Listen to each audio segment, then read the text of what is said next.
రోజు ప్రముఖ Victor company వారిది మిలియన్ వాడినటువంటి కీరాదోస ఇటువంటి పంట దగ్గరకు రావడం జరిగిందండి. మనతో పాటు ఏరియా మేనేజర్ గారు సత్యబాబు గారు, అదేవిధంగా రైతు అయినటువంటి దివ్య పెద్ద కాపు గారు ఉన్నారండి. సో కొట్టక ముందు 5-6 రకాలటువంటి మందులు కలిపితే కానీ పని అవుతున్నటువంటి పరిస్థితి అండి.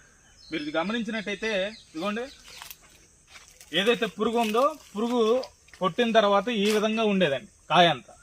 అంటే సరైనటువంటి రీతిలో వచ్చేటువంటి పరిస్థితుల్లో కూడా లేదు. ఏంటి 5-6 రకాల మందులు కొట్టినా సరే ఒక్కసారి మిలియన్ కొట్టిన తర్వాత మన వాళ్ళు చూపిస్తారు చూడండి, ఈ విధంగా ఉందండి కీరాదోస, ఈ విధంగా రావటం జరిగిందండి.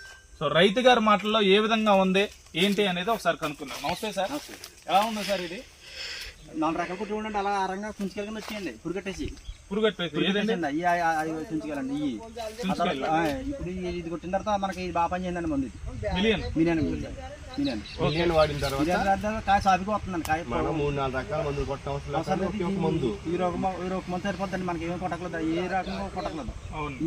మిలియన్ కొడితే అండి మనకి సరిపోద్దండి, అలా సరిపోతుంది. చూడకలేదు. అంటే ఇది పురుక్కు పని చేస్తుంది, పూతలో పురుక్కు పని చేస్తుంది, నల్లికి పని చేస్తుంది, ఎర్ర నల్లికి పని చేస్తుంది, అన్ని రకాల. కాయ పొడవు ఉంటుందండి, రొట్టాడుతుంది, దేనికన్నా పని చేయకుండా లేకుండా లేదు. ఇది అన్ని రకాలుగా పని చేస్తుంది. ఓకేనండి, ఈ ముందు వచ్చేసేపటికి చెక్క ప్రసాద్ గారి షాప్ లో దొరకడం జరుగుతుంది. రైతులందరికీ మేము చెప్పే విషయం ఏంటంటే, కొట్టే ముందు మన్నిక గల ముందు కొడితే దిగుబడి తీయటం విషయంలో రాజీ పడాల్సిన పని లేదు.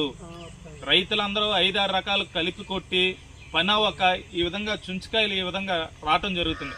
రైతులందరూ సరైన రీతిలో కానీ ముందు కొట్టుకుంటే, అది విక్టర్ కంపెనీ మిలియన్ మాత్రం కొట్టుకుంటే ఈ విధంగా దిగుబడి వస్తుంది. ధన్యవాదాలు.